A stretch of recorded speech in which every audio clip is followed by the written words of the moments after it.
എല്ലാവർക്കും നമ്മളുടെ പുതിയൊരു വ്ളോഗിലേക്ക് വീണ്ടും സ്വാഗതം. അപ്പോൾ നമ്മൾ ഈ രാവിലെ എഴുന്നേറ്റതിന് ശേഷം എന്തെന്നാ പ്രാർത്ഥിക്കുക എന്നൊക്കെ എൻ്റെ കമൻറ്റ് ബോക്സ് ഞാൻ കാണാറുണ്ട്. നമ്മൾ നട കാണിക്കുമ്പോഴേ എന്താ പ്രാർത്ഥിക്കുക എന്നുള്ളത്. ഇപ്പം ഞാൻ പ്രാർത്ഥിക്കുന്നത് സങ്കീർത്തനം 5 രാവിലെ എഴുന്നേറ്റിട്ട് പ്രാർത്ഥിക്കുന്നത് പ്രഭാത പ്രാർത്ഥന. അപ്പോൾ അത് ഞാൻ നേരത്തെയും നമ്മളുടെ വീഡിയോയിൽ ഷെയർ ചെയ്തിട്ടുണ്ട്, വായിച്ചും ഞാൻ കേൾപ്പിച്ചിട്ടുണ്ട്. അതുകൊണ്ട് ഇന്നിപ്പോൾ ഞാൻ വായിക്കണില്ല.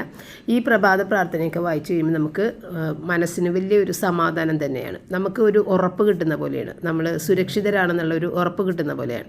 അപ്പോൾ അങ്ങനെ ആ ഒരു പ്രാർത്ഥന നമ്മൾ ഡെയിലി ഇങ്ങനെ ചൊല്ലുന്നത് കൊണ്ട് തന്നെയും അത് ബൈഹാർട്ടായതുകൊണ്ട് നമുക്ക് ബൈബിൾ എടുത്ത് കൈ പിടിക്കേണ്ട ആവശ്യമില്ല. അത് കാണാതെ അറിയാം. അതുകൊണ്ട് അങ്ങനെ ബൈബിൾ എടുത്ത് വായിക്കാത്തത്.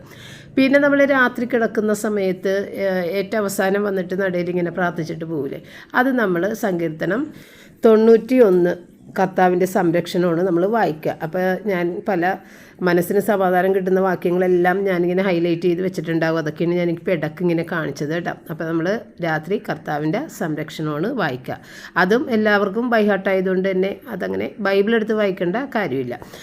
കുറേ അധികം ആളുകൾ പ്രാർത്ഥനയ്ക്ക് ശേഷം, നമ്മളുടെ സന്ധ്യപ്രാർത്ഥനയ്ക്ക് ശേഷം ഈ കർത്താവിൻ്റെ സംരക്ഷണം കൂടി പറഞ്ഞിട്ടാണ് പ്രാർത്ഥന തീർക്കുന്നത്. ഞങ്ങൾ അങ്ങനെയല്ല, കിടക്കുന്നതിന് മുമ്പായിട്ടാണ് അത് പ്രാർത്ഥിച്ചിട്ട് കിടക്കുന്നത്. അപ്പം അങ്ങനെയാണ് പ്രാർത്ഥനയുടെ കാര്യങ്ങളൊക്കെ പോകുന്നത്. പുറത്തേക്ക് ഇറങ്ങിയപ്പോൾ നല്ല കിളികളുടെ ശബ്ദമൊക്കെയാണ്. ഇപ്പോൾ ഈ ഒരു മാസമൊക്കെ ആയപ്പോഴത്തേക്കും ഒരുപാട് കിളികളൊക്കെ എവിടെ നിന്നോ വന്നിട്ടുണ്ട്. നല്ല ഒരു ശബ്ദമാണ് രാവിലെ എഴുന്നേൽക്കുമ്പോൾ കിളികളുടെ കലപില കേൾക്കാം.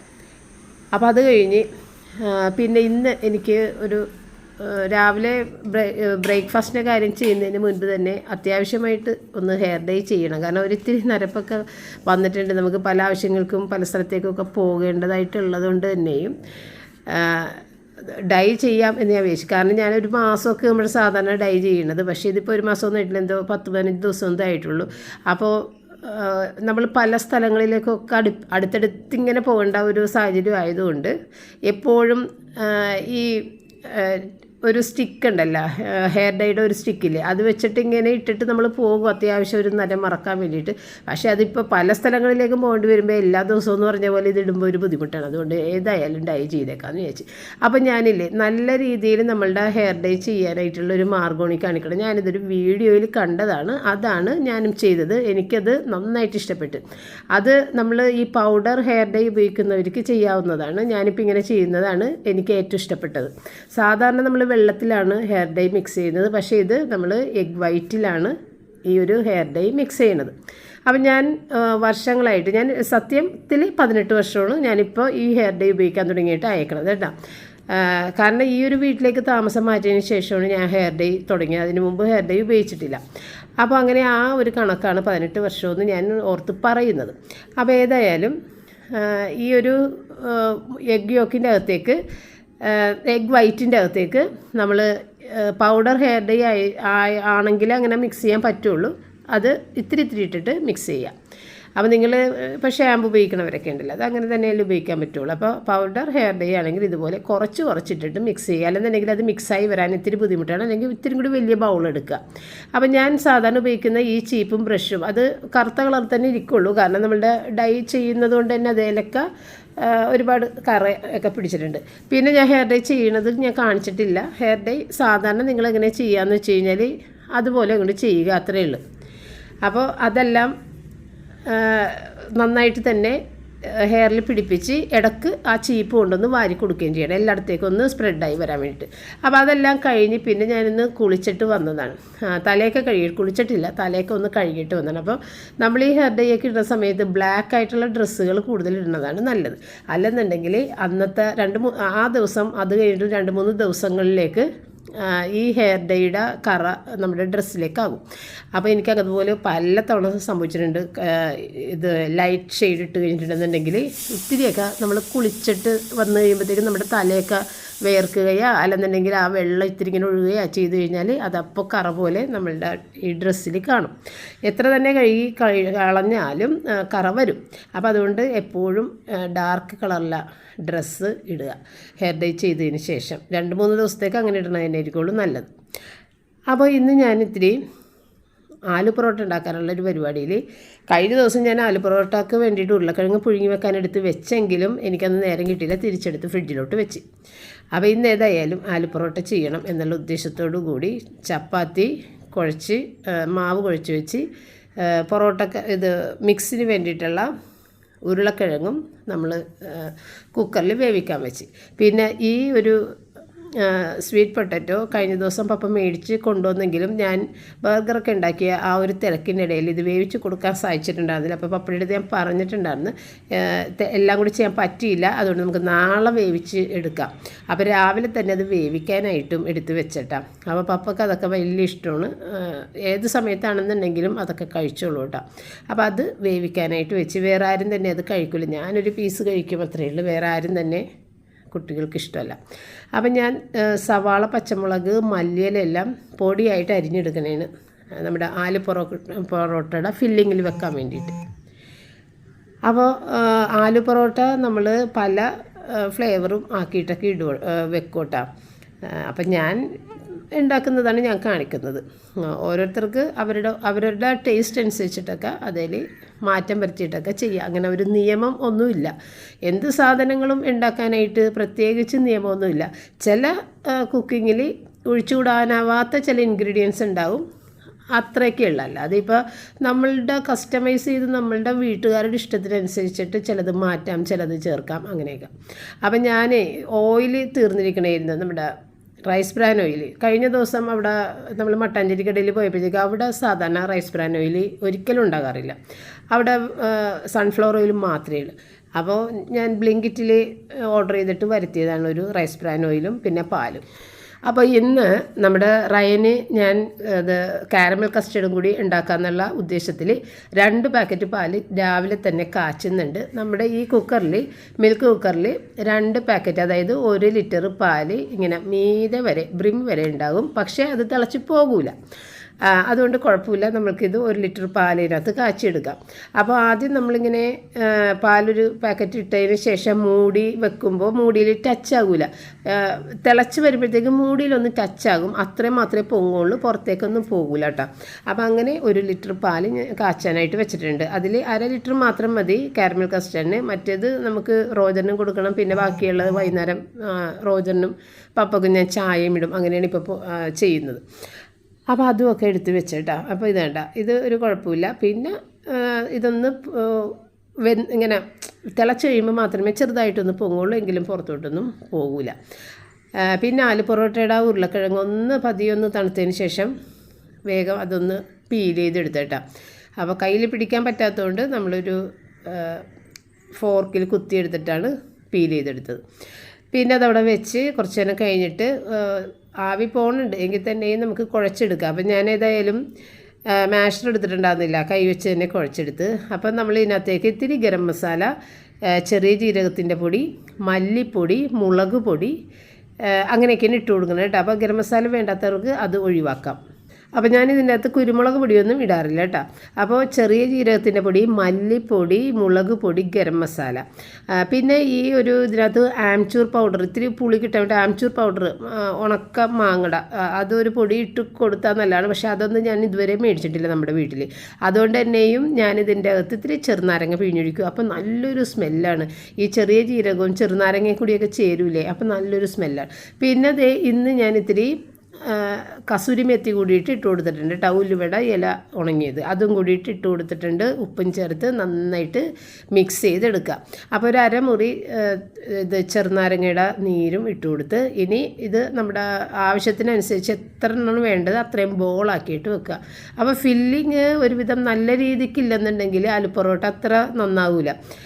ഫില്ലിങ് കൂടുതലും അതിൻ്റെ പുറംതൊലി ഇത്തിരി ഒരു നേരൊരു ലെയർ പോലെ ആകുമ്പോഴാണ് ആലു പൊറോട്ട കഴിക്കാനായിട്ട് നല്ലത്. അല്ലെന്നുണ്ടെങ്കിൽ ആലു പൊറോട്ടയുടെ ഇടയ്ക്കിടയ്ക്ക് നമ്മൾക്ക് ഈ കട്ടിയായിട്ടുള്ള ചപ്പാത്തി മാവ് പോലെ കിട്ടും. അപ്പോൾ അതുകൊണ്ട് തന്നെ കുറച്ച് തിന്നായിട്ട് വേണം ആ പരത്തിയെടുക്കുമ്പോഴത്തേക്കും ആ ഒരു മാവിൻ്റെ ഒരു കണക്ക് വരാൻ വേണ്ടിയിട്ട്. അപ്പോൾ അത് ഏതായാലും പപ്പക്ക് കൊണ്ടുപോയി വെച്ച് കൊടുക്കണേണ് ഞാൻ. പപ്പക്ക് വന്നും പോയൊക്കെ കഴിക്കണത് ഇഷ്ടമാണ്. എടുത്ത് അവിടെ മേശപ്പുറത്ത് വെച്ചാൽ മതി. അല്ലെന്നുണ്ടെങ്കിൽ അടുക്കളയിലുണ്ടെന്നുണ്ടെങ്കിലൊന്നും ആൾ കാണൂല. അതുകൊണ്ട് ഇവിടെ തന്നെ മൂടി ഇങ്ങനെ വെച്ചിട്ടുണ്ടാവും. ഇഷ്ടമുള്ള സമയത്ത് കഴിക്കട്ടെ. കട്ടൻ കാപ്പിയും എല്ലാം ഇട്ടിവിടെ വെച്ചിട്ടുണ്ട്. അപ്പോൾ അത് ഒരു സമാധാനമാക്കിയതിന് ശേഷമാണ് പിന്നെ ആലു പൊറോട്ടയുടെ പണിക്ക് നിന്നത്. അപ്പോൾ ഇന്ന് ഇത്തിരി നേരം കൂടുതലായിട്ടുണ്ട്. അപ്പോൾ എനിക്ക് കുഴപ്പമില്ല, കാരണം പപ്പയ്ക്ക് എന്തെങ്കിലും കഴിക്കാൻ അവിടെ ഉണ്ട്. പപ്പയ്ക്ക് മാത്രമാണ് നമ്മൾ ഏറ്റവും ആദ്യം ഇങ്ങനെ കൊടുക്കണം. കാരണം ഞാൻ എപ്പോഴും പറയൂലേ, വിശക്കണം എന്നൊന്നും പറഞ്ഞ് വരൂല. അപ്പോൾ അത് അറിഞ്ഞുകൊണ്ട് നമുക്ക് എന്തെങ്കിലുമൊക്കെ ഒന്ന് അവിടെ എടുത്ത് മേശപ്പുറത്ത് വെച്ച് കഴിഞ്ഞിട്ടുണ്ടെങ്കിൽ പിന്നെ പേടിക്കണ്ട. അത് നോക്കിയെടുത്ത് കഴിക്കും. ബ്രെഡാണെന്നുണ്ടെങ്കിൽ ചപ്പാത്തി ഉണ്ടാക്കിയതൊക്കെ മേശപ്പുറത്തുണ്ടെന്നുണ്ടെങ്കിൽ വിശക്കണമെങ്കിൽ അത് ഒരെണ്ണമൊക്കെ എടുത്ത് കഴിക്കും. അപ്പോൾ അതുകൊണ്ട് ആ സാധനം അങ്ങോട്ട് കൊണ്ടുപോയി വെച്ചിട്ടുമാണ് ഇത് ഉണ്ടാക്കുന്നത്. അപ്പോൾ ഞാൻ പറഞ്ഞിട്ടുണ്ടായിരുന്നു ഇത്തിരി ലേറ്റ് ആകും, കാരണം ഞാൻ എൻ്റെ ഹെയർ ഡേ കഴിഞ്ഞ് പിന്നെ ഈ ഇതൊക്കെ ഉണ്ടാക്കി എടുക്കണമല്ലോ നമ്മൾ, ഓരോരോ പണിയുണ്ടല്ലോ ഇതിന്. അപ്പോൾ അതെല്ലാം കഴിയുമ്പോഴത്തേക്കും നേരം പോകുമെന്ന് പറഞ്ഞിട്ടുണ്ടായിരുന്നു. കണ്ട ഇപ്പോൾ ആ പാല് തിളച്ച് വന്ന് കഴിയുമ്പോഴത്തേക്കും അത് ആ മൂടി മേലൊന്ന് മുട്ടിയിട്ടുണ്ട്, അത്രയേ ഉള്ളൂ കേട്ടോ. അങ്ങനെ ഒരു 7 ആലു പൊറോട്ട ഉണ്ടാക്കിയെടുത്തു. അപ്പോൾ ആലു പൊറോട്ട നമ്മൾ ഇത് കാസ്റ്റ് അയൺ പാത്രങ്ങളിൽ തവകളിൽ ഉണ്ടാക്കുമ്പോഴാണ് കേട്ടോ നല്ല പെട്ടെന്ന് കഴിയുകയും ചെയ്യും, നല്ല പെർഫെക്റ്റ് ആയിട്ട് കിട്ടുകയും ചെയ്യും. നമ്മൾ നോൺ സ്റ്റിക്കിൻ്റെ തവകളിൽ ചെയ്ത് കഴിഞ്ഞാൽ ഒത്തിരി ടൈം എടുക്കും. പണ്ടൊക്കെ ഞാൻ നോൺ സ്റ്റിക്കിൻ്റെ തവ അത് മാത്രമേ എനിക്ക് ഉണ്ടായിരുന്നുള്ളൂ. അപ്പോൾ അതിൽ 2 എണ്ണം വെച്ചിട്ടായിരുന്നു ഉണ്ടായിക്കൊണ്ടിരുന്നത്. നല്ലെന്നുണ്ടെങ്കിൽ ഒരുപാട് സമയം പോകും ഇത് വെന്ത് വരാനായിട്ട്. അപ്പോൾ 2 എണ്ണം വെച്ചിട്ട് ഞാൻ ചെയ്തെടുക്കുമായിരുന്നു. അപ്പോൾ അങ്ങനെ അത് ആലു പൊറോട്ട റെഡി ആയിക്കൊണ്ടിരിക്കുന്നുണ്ട്. അപ്പോൾ അത് ചെയ്യുന്ന സമയത്ത് ഇന്നത്തെ ഒരു ചിന്താവിഷയം ഞാൻ പറയാം. അതായത് ഇപ്പോൾ നമ്മൾ എന്തെങ്കിലും ഒരു സാധനം ഇങ്ങനെ കുറേ നാളായിട്ട് ഉപയോഗിക്കാതെയൊക്കെ ചിലപ്പോൾ മാറ്റിയിട്ടിട്ടുണ്ടാകാം. അത് ഉപയോഗിക്കാൻ പറ്റിയൊരു സാഹചര്യം നമുക്കില്ലാത്തതുകൊണ്ടാണ് അത് ഉപയോഗിക്കാൻ പറ്റാതെ വിലയില്ലാത്തൊരു സാധനമായിട്ട് മാറുന്നത്, അല്ലേ? എന്ന് പറഞ്ഞ പോലെ തന്നെ മനുഷ്യരും ഒക്കെ ഇങ്ങനെ വിലയില്ലാത്തവരായിട്ട് പല സ്ഥലങ്ങളിലും ഉണ്ടാകാറുണ്ട്. പക്ഷേ അത് വേണ്ട സ്ഥലത്ത് അവരെത്തപ്പെട്ട് കഴിഞ്ഞാൽ അവരുടെ വില അവിടെ കാണിക്കാനും അവർക്ക് അവിടെ പ്രവർത്തിക്കാനായിട്ടൊക്കെ സാധിക്കും. അപ്പോൾ എന്ത് സാധനങ്ങൾക്കൊരു വിലയുണ്ട്. ഇപ്പോൾ ഒരു സൂചി വെച്ചിട്ട് കുത്തിയെടുക്കേണ്ട സ്ഥലത്ത് വലിയ തൂമ്പ കൊണ്ടുവന്നിട്ട് കുത്തിയിട്ട് കാര്യമില്ല. അപ്പോൾ തൂമ്പക്ക് അവിടെ വിലയില്ല, സൂചിക്കാണ് അവിടെ വില. നേരെ മറിച്ചും തൂമ്പ ആവശ്യമുള്ള സ്ഥലത്തേക്ക് സൂചി കൊണ്ട് കുത്താൻ ചെന്ന് കഴിഞ്ഞിട്ടുണ്ടെന്നുണ്ടെങ്കിൽ അത് അവിടെ പറ്റൂല. കാരണം അവിടെ തൂമ്പ തന്നെയാണ് വേണ്ടത് കിളച്ചെടുക്കാൻ വേണ്ടി. സൂചി വെച്ചിട്ട് ഒരു പണിയും നടക്കില്ല. എന്ന് പറഞ്ഞ പോലെ സാഹചര്യങ്ങൾക്കനുസരിച്ച് ഓരോ സാധനത്തിനും ഓരോ വിലയുണ്ട്. ഈ വലിയതെന്ന് വിചാരിച്ചിരിക്കുന്ന സാധനങ്ങൾ ഒന്നുമല്ലാതെ ആയിപ്പോകുന്ന സാഹചര്യങ്ങളും ചെറുതായി ആരും ഉപേക്ഷിച്ചിട്ടിരിക്കുന്ന സാധനങ്ങൾ വളരെയധികം വിലപ്പെട്ടതായിട്ടും ഉണ്ടാകുന്ന സാഹചര്യങ്ങളൊക്കെ നമുക്ക് കാണാൻ സാധിക്കും. ഇപ്പോൾ വലിയ വലിയ ഓരോ സ്ഥാനങ്ങൾ അലങ്കരിക്കുന്നവരോ അല്ലെന്നുണ്ടെങ്കിൽ വലിയ ധനാഢ്യന്മാർ ഇങ്ങനെയുള്ള ആളുകളൊക്കെ അതുപോലെയുള്ള ആളുകളുടെ കൂട്ടത്തിലായിരിക്കുള്ളൂ ഉണ്ടാവുക. സാധാരണക്കാർക്കിടയിലേക്കൊന്നും അവർ ഇറങ്ങി വരില്ല. പക്ഷേ എന്തെങ്കിലും ഒരു സാഹചര്യത്തിൽ അവർക്ക് ശ്വാസം കിട്ടാതായി എന്തെങ്കിലും ഒരു പ്രശ്നങ്ങളൊക്കെ സമൂഹത്തിൽ വെച്ച് വരുമ്പോൾ ചിലപ്പോൾ ഇവർ ഒരിക്കലും ചിന്തിക്കാത്ത ഒരു ഏത് രീതിയിലുള്ള ആളുകളായിരിക്കും ഇവർക്ക് ഹെൽപ്പാകുന്നത്, ഇവരെ ജീവിതത്തിൽ തിരിച്ചു പിടിക്കുന്നത് ഒന്നും പറയാൻ പറ്റില്ല. അപ്പോൾ ഒരിക്കലും ഇവരൊരു ഷെയ്ക്ക് ഹാൻഡ്സ് പോലും കൊടുക്കാൻ പറ്റാത്ത രീതിയിലുള്ള ആളുകളായിരിക്കാം ഇവർക്ക് ആ ശ്വാസം കൊടുത്ത് ഇവരുടെ ജീവിതത്തിലേക്ക് രക്ഷപ്പെടുത്തി കൊണ്ടുവരിക. അപ്പോൾ ആ ശ്വാസം സ്വീകരിക്കുന്ന ആൾക്ക് പറയാൻ പറ്റൂല എനിക്ക് വേറെ വലിയ സ്ഥാനത്തിരിക്കണവൻ്റെ ശ്വാസം തന്നെ വേണം, ഇയാളുടെ ശ്വാസം പറ്റൂലെന്ന് പറയാൻ പറ്റില്ല. എങ്ങനെയെങ്കിലും ജീവിതത്തിലേക്ക് വരണമെന്നേ വിചാരിക്കുള്ളൂ, അല്ലേ? അപ്പോൾ എല്ലാ കാര്യങ്ങളും അങ്ങനെയൊക്കെ തന്നെയാണ് നമ്മളുടെ ജീവിതത്തിൽ ചുറ്റും നോക്കിയാൽ നമുക്ക് മനസ്സിലാക്കാവുന്നത്. ഇപ്പോൾ നമ്മൾ ഉപ്പ് ഒരു വിലയില്ലാതെ നമുക്ക് തോന്നും. പക്ഷേ ഉപ്പില്ലാത്തൊരു ഭക്ഷണം കിട്ടിയാൽ ഒരു തരി ഉപ്പുണ്ടാകുന്നെങ്കിൽ ഒന്ന് മിക്സ് ചെയ്ത് ടേസ്റ്റായിട്ട് കഴിക്കാമായിരുന്നു എന്നൊക്കെ നമ്മൾ ചിന്തിക്കും. അപ്പോൾ അങ്ങനെയൊക്കെയാണ് മനുഷ്യൻ്റെ ജീവിതത്തിലെ പല കാര്യങ്ങളും ചുറ്റും നോക്കി പല കാര്യങ്ങളും നമുക്ക് പഠിക്കാനുണ്ട്. കണ്ടിട്ട് അത് വിട്ടുകളയല്ല ചെയ്യേണ്ടത്. ഓരോന്ന് കാണുമ്പോഴും അതിൻ്റെ പിന്നിലുള്ള ആ ഒരു സത്യം നമ്മൾ അത് മനസ്സിലാക്കി പിന്നീടത് അതുപോലെ ജീവിക്കുക എന്നുള്ളതാണ് നമുക്ക് വേണ്ട. പക്ഷേ ഞാനിടയ്ക്ക് ആരും തന്നെ അങ്ങനെ കണ്ടുവിട്ടുകളയുകയും ചെയ്യണതല്ലേ, അതിനെക്കുറിച്ച് ചിന്തിക്കാനൊന്നും നമ്മൾ നിൽക്കാറില്ല. അപ്പോൾ ഇതിൻ്റെ ഇടയ്ക്ക് ഞാൻ നമ്മുടെ ആലു പൊറോട്ട ഉണ്ടാക്കി. അപ്പോൾ നമ്മുടെ ഷോർട്ട് വീഡിയോയിൽ അതൊക്കെ കാണിച്ചിട്ടുണ്ട്, കാലത്ത് നിങ്ങൾ കണ്ടിട്ടുണ്ടാവും. അത് കഴിഞ്ഞിട്ട് പിന്നെ ഞാൻ ചിക്കൻ ഓർഡർ ചെയ്തിട്ടുണ്ടായിരുന്നു. അപ്പോൾ ഓർഡർ ചെയ്തിട്ട് തന്നെ ഞാൻ വിനോദിനോട് പറഞ്ഞിട്ടുണ്ടായിരുന്നു മന്തിക്ക് പറ്റുന്ന രീതിയിൽ ആ ലെഗ് പീസ് ഒന്ന് ആക്കി തന്നേക്കണേ. അപ്പോൾ 4 ലെഗ് പീസ് മന്തിക്ക് എടുത്തിട്ട് ബാക്കി വേറെ സാധാരണ കറിക്കട്ടി ചെയ്ത് തന്നാൽ മതി എന്ന് പറഞ്ഞിട്ടുണ്ട്. അപ്പോൾ ആദ്യത്തെ ആ 4 മന്തിയുടെ പീസ് പോലെ ആക്കിയതാണ് എടുത്ത് മാറ്റിയത് കേട്ടോ. പിന്നെ ബാക്കിയുള്ളത് കറി കട്ടാണ്. അത് ഞാൻ റൂബിക്കുള്ളത് ഇപ്പോൾ ഇത്തിരി വേവിച്ചിട്ട് ബാക്കി ഫ്രീസറിലോട്ട് അങ്ങോട്ട് മാറ്റണം. അപ്പം ഞാനിന്ന് മന്തിയുടേത് ഇന്ന് ഉണ്ടാക്കാൻ വേണ്ടിയിട്ടല്ല, അതൊന്ന് മാരിനേറ്റ് ചെയ്ത് വെച്ചിട്ട് ആവശ്യ സമയത്ത് അങ്ങോട്ട് എടുത്ത് ഉണ്ടാക്കാമെന്നാണ് വിചാരിച്ചത്. ഇന്നത്തെ ദിവസം ഏതായാലും ഞാൻ ഉണ്ടാക്കുന്നില്ല, നാളെ ഉണ്ടാക്കാമെന്ന് വിചാരിച്ച്. അപ്പോൾ അത് ഫ്രിഡ്ജിലേക്ക് മാരിനേറ്റ് ചെയ്ത് എടുത്ത് വെച്ച് കഴിഞ്ഞാൽ പിറ്റേ ദിവസം എടുക്കാമല്ലോ. അപ്പോൾ അതിന് വേണ്ടിയിട്ടാണ്. അല്ലെന്നുണ്ടെങ്കിൽ പിന്നെയും അത് ഫ്രീസ് ചെയ്ത് പിന്നെയും അത് വെള്ളത്തിലിട്ട് അതിൻ്റെ തണുപ്പ് മാറ്റിയൊക്കെ ചെയ്യേണ്ടതെന്ന് വിചാരിച്ചിട്ടാണ് അങ്ങനെ ചെയ്ത് വെച്ചത് കേട്ടോ. അപ്പോൾ ഇതെല്ലാം ഞാൻ ഫ്രീസറിലേക്ക് മാറ്റാൻ പോണു. പിന്നെ അതേ റൂബിക്ക് ഇത്തിരി മഞ്ഞൾപ്പൊടി ഇട്ടിട്ട് അതും ഒന്ന് അങ്ങോട്ട് വേവിക്കാനും വെച്ച്. അപ്പോൾ ഇന്നത്തെ ഉച്ചക്കുള്ള കറികളെന്ന് പറയുന്നത് ഇത്തിരി കൂർക്ക നമ്മൾ കഴിഞ്ഞ ദിവസം മട്ടാഞ്ചേരി കടയിൽ നിന്ന് മേടിച്ചിട്ട് കൊണ്ടുവന്ന് വെച്ചിട്ടുണ്ടായിരുന്നു. അത് ക്ലീൻ ചെയ്ത കൂർക്കയാണ്, എങ്കിലും നമ്മൾ ഒന്നുകൂടി ക്ലീൻ ചെയ്ത് എടുക്കാൻ വേണ്ടിയിട്ട് അതൊന്ന് വെള്ളത്തിലിട്ട് കഴുകി ബാക്കി പോകാത്തതൊക്കെ ഒന്നുകൂടിയിട്ടൊക്കെ ഒന്ന് ചീവിയൊക്കെ കളഞ്ഞ് അതൊന്ന് അരിഞ്ഞെടുക്കണം. അപ്പോൾ അതവിടെ ഞാൻ ഇത്തിരി ബേക്കിംഗ് സോഡ വെള്ളത്തിൽ അവിടെ ഇട്ട് വെച്ച്. പിന്നെ ഇത് ഒന്ന് വരഞ്ഞിട്ട് വേണം നമുക്ക് മാരിനേറ്റ് ചെയ്യാൻ വേണ്ടിയിട്ട്. ഈ ഒരു ചിക്കൻ ഇത്തിരി അധികം മൂക്കാത്തൊരു ചിക്കനായിരുന്നു. കുറച്ച് കൂടി മൂത്ത ചിക്കനാണെങ്കിൽ നല്ലതാണെന്ന് എനിക്ക് തോന്നി കേട്ടോ. കാരണം നമ്മൾ വേവിക്കുന്ന സമയത്തൊക്കെ പൊടിഞ്ഞ് പോകാതെ നല്ല ഫ്രൈ ആയിട്ട് കിട്ടും. ഇതിപ്പോൾ ഇത്തിരി ഇളയ ചിക്കനാണ്, ചെറിയ ചിക്കനാണ്. അങ്ങനെ അത് മാരിനേറ്റ് ചെയ്യാൻ വേണ്ടിയിട്ട് വെളുത്തുള്ളി ഇഞ്ചി പേസ്റ്റ് ഇല്ലാത്തതുകൊണ്ടാണ് ഞാനിതിപ്പോൾ എല്ലാം കൂടി മിക്സിയിലിട്ട് അരക്കുന്നത് കേട്ടോ. അപ്പോൾ വെളുത്തുള്ളി ഇഞ്ചി ഇട്ട് ഒന്ന് ചതച്ചതിന് ശേഷം അതിനകത്തേക്ക് നമ്മൾ 2 ടീസ്പൂൺ വെച്ചിട്ട് ചെറിയ ജീരകത്തിൻ്റെ പൊടി, കുരുമുളക് പൊടി, മല്ലിപ്പൊടി, മുളക് പൊടി, അങ്ങനെ 4 പൊടികൾ. ഇതിനകത്തേക്ക് നമ്മൾ ഗരം മസാല ചേർക്കണില്ല. ഇത്രയും ചേർത്തതിന് ശേഷം അപ്പോൾ എന്തൊക്കെയാണ് മല്ലിപ്പൊടി, മുളക് പൊടി, ചെറിയ ജീരകത്തിൻ്റെ പൊടി, കുരുമുളക് പൊടി, ഇത്രയും ചേർത്തിട്ട് ഇതിനകത്തേക്ക് നമ്മളൊരു അരക്കപ്പോളം ഏതെങ്കിലും വെജിറ്റബിൾ ഓയിൽ, വെളിച്ചെണ്ണ ഇതിനകത്ത് ഉപയോഗിക്കാനേ പാടില്ല. വെജിറ്റബിൾ ഓയിൽ ഏതായാലും അതൊഴിക്കുക. എന്നിട്ട് നന്നായിട്ട് ബ്ലെൻഡ് ചെയ്തതിന് ശേഷം ഇതിൻ്റെ അകത്തേക്ക് ഇങ്ങനെ തേച്ച് പിടിപ്പിച്ചിട്ട് നമുക്ക് മാറ്റി വെക്കാം. അപ്പോൾ ഇതിൽ ആവശ്യമായ എണ്ണയാണ്, ആകപ്പാടെയുള്ള എണ്ണയാണ്. ഇത് കുറച്ച് എണ്ണ ഇട്ടില്ലെന്നുണ്ടെങ്കിൽ നമ്മുടെ മന്തി റൈസൊക്കെ ഒരു ടേസ്റ്റ് ഉണ്ടാവില്ല. ഇതെല്ലാം കൂടി മിക്സ് ചെയ്തെടുക്കാനുള്ളതാണ്, അപ്പോൾ ഒരു ടേസ്റ്റ് ഉണ്ടാവില്ല. അപ്പോൾ അത് എണ്ണ ഒരു അരക്കപ്പ് തന്നെ വേണം. എന്നിട്ട് പിന്നെ എൻ്റെ കയ്യിൽ ഈ ഒരു ക്യൂബ് ഉള്ളതുകൊണ്ട് അത് 2 ഇട്ട് കൊടുത്ത് ഇതും കൂടി ഇട്ടാലേ ഇതിൻ്റെ ഒരു ടേസ്റ്റ് കറക്റ്റായിട്ട് വരുള്ളൂ. ഈ ശരിക്കും പറഞ്ഞു കഴിഞ്ഞാൽ വേറൊരു ടൈപ്പ് ക്യൂബില്ല, അതാണ് ഇടേണ്ടത്. ഞാനിതേ മേടിക്കുള്ളൂ, മറ്റേത് ഭയങ്കര വില കൂടുതലാണ്, അതുകൊണ്ട് ഞാനങ്ങനെ മേടിച്ച് വെക്കാറില്ല. അതിന് എത്രയോ 40 രൂപ അങ്ങനെ വരും. ഇതിന് എത്രയോ 10 രൂപയൊക്കെ വരുള്ളൂ. ഇതായാലും കുഴപ്പമൊന്നുമില്ല, ഇത് മതി.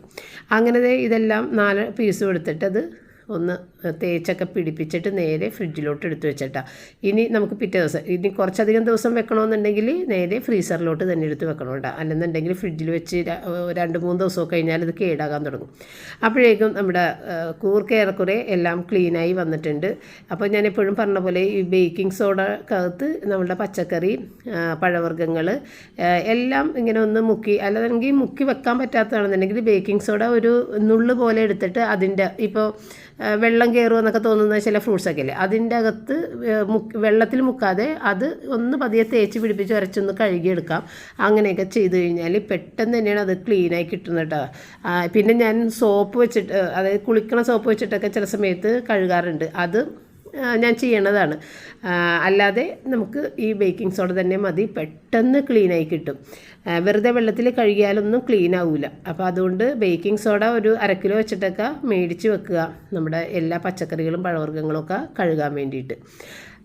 അപ്പോൾ ഓയിൽ തീർന്നിരിക്കുന്നതുകൊണ്ട് അതൊക്കെ ഒന്ന് പൊട്ടിച്ച് ഒഴിച്ച്, എനിക്ക് ഏറ്റവും മടിയുള്ളൊരു കാര്യമാണത്. അതിൻ്റെ ഫണലെടുക്കാൻ പോലും എനിക്ക് മടിയാണ്, അതുകൊണ്ട് നേരിട്ട് അങ്ങോട്ട് ഒഴിച്ചതാണ് കേട്ടോ.